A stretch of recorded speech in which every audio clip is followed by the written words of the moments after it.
通知廚房。大家好，我係通少，歡迎嚟到通知廚房。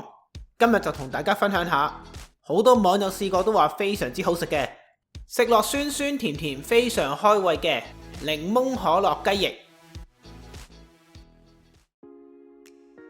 首先就當然將啲雞翼分好件，洗乾淨，抹乾身之後就放喺一個碗入邊，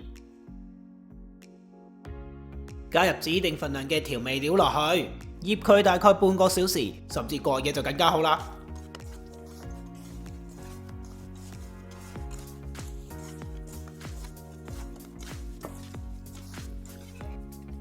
雞翼醃好之後，喺煎之前，我哋最好加返啲粟粉或者麵粉落去，咁樣煎好嘅雞翼就會外層非常香脆，入邊就非常多汁啦。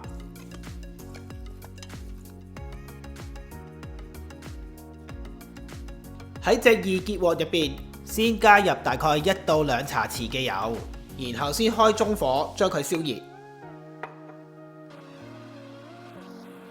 當啲油燒熱咗之後，我哋就可以加雞翼落去，然後就要耐心啲，將一面煎到金黃先，大約都需要2至3分鐘嘅時間。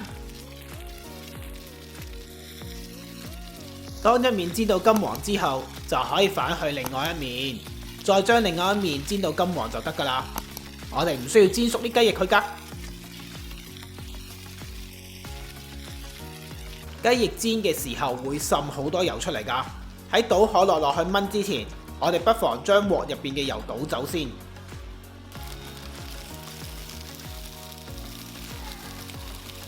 當啲雞翼煎到兩面金黃嘅時候，我哋就可以加埋啲紹酒落去，增加佢嘅風味。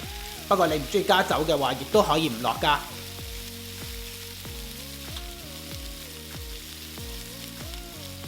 當啲酒喺個鑊邊煮咗大概30秒，酒精揮發晒之後，我哋就可以加埋啲可樂落去。可樂嘅份量要足夠蓋過一半嘅雞翼，然後就加埋印尼嘅甜豉油落去。冇印尼甜豉油，咁咪落啲老抽落去都可以嘅。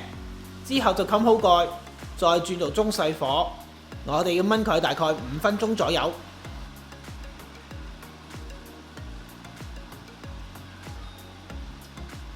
雞翼已經燜咗大概5分鐘左右，應該熟㗎啦。如果唔係嘅話，就煮多佢2-3分鐘啦。之後就要開大火，我哋而家要將鑊入邊嘅汁收乾。至於要收到幾乾嘅話，就隨你自己喜歡啦。如果你想有啲汁撈飯嘅話，個汁就唔好收得太乾啦。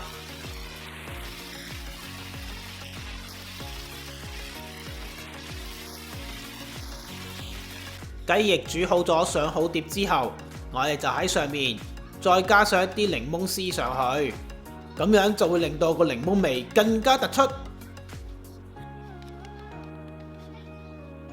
最後喺食之前，我哋再灑埋啲檸檬汁上去。我唔會建議大家加檸檬汁落去同雞翼一齊燜。檸檬汁如果煮得太耐嘅話，佢嘅香味同埋酸性都會揮發晒㗎。呢個檸檬可樂雞翼真係食到上晒癮。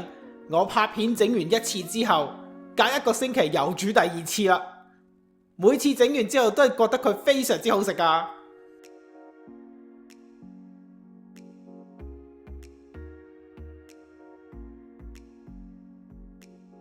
唔使諗咁多㗎啦，快啲去買齊材料試一次啦，包你都同我一樣食到上晒癮啊！檸檬可樂雞翼完成。檸檬可樂雞翼當然非常之容易煮，不過收汁嘅時候就要大家留神少少，因為汁料入邊糖分好高，記得要不斷炒啲雞翼啊！如果唔係嘅話，好容易就會煮燶。材料正確嘅份量、食材嘅牌子同埋相片都可以去我文字食譜嗰度揾到。喺呢條片嘅煙譜就有呢個食譜嘅連結提供俾你去參考㗎啦。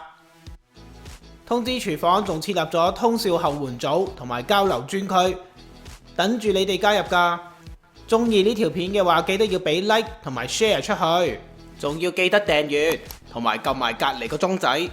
咁我新片一出，先可以通知到你㗎。